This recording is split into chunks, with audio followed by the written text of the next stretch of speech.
A large book might be filled with the stories told by the men who found gold in the early days. Their lucky strikes in dry diggings sound like fairy tales. Imagine turning over a big rock and then picking up pieces of gold enough to fill half a man's hat from the little nest that rock had been lying in for years and years. And think of finding $43,000 in a yellow lump over a foot long, 6 inches wide, and 4 inches thick. This was the biggest nugget on record, and actually weighed 195 pounds. The next one, too, you might have been glad to pick up, as it held 133 pounds of solid gold. Little 75 and 50-pound treasures were common, and a soldier stopping to drink at a roadside stream found a nugget weighing over 20 pounds lying close to his hand.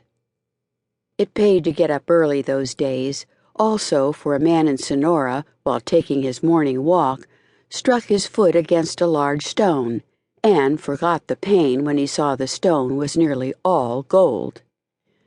Another man, with good eyes, got a 50-pound nugget on a trail many people used all the time. One day, after a heavy rain, a man who was leading a mule and cart through a street in Sonora noticed that the wheel struck a big stone. He stooped to lift it out of the way and found the stone to be a lump of gold weighing 35 pounds. In less than an hour, all that part of the town and the street was staked off into mining claims, but no more was found.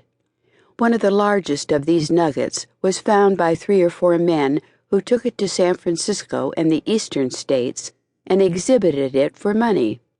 They guarded the precious thing day and night, but at last quarreled so that it had to be broken up and divided between them. The first piece Marshall found was said to be worth about 50 cents, and the second over $5. Almost all, though, that was found was like beans or small seeds or in fine dust.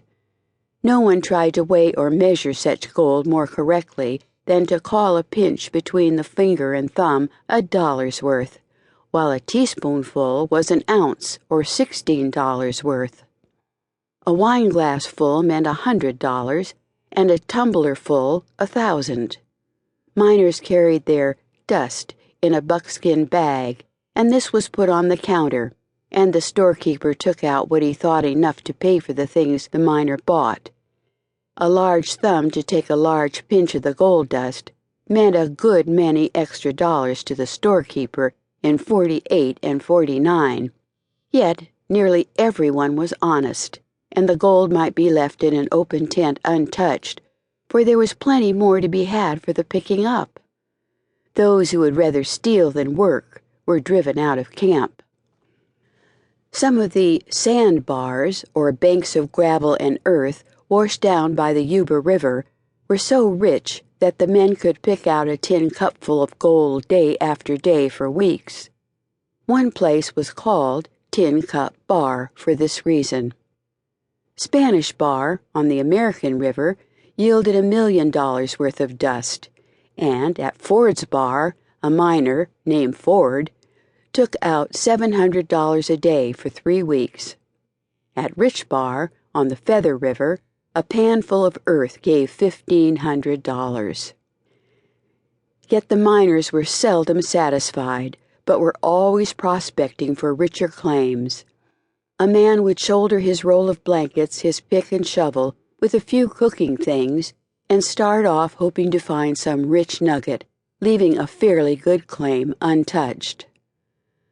The most extravagant prices were charged the miner for everything he had to buy: $10 apiece for pick and shovel, $50 for a pair of long boots, with bacon and potatoes at $1.50 a pound. Soon took all his gold dust to pay for. A dozen fresh eggs cost $10, and a box of sardines half an ounce of gold dust, which was $8. There was no butter to buy, for any milk was quickly sold at $1 a pint. The hotels charged $3 a meal, or $1 for a dish of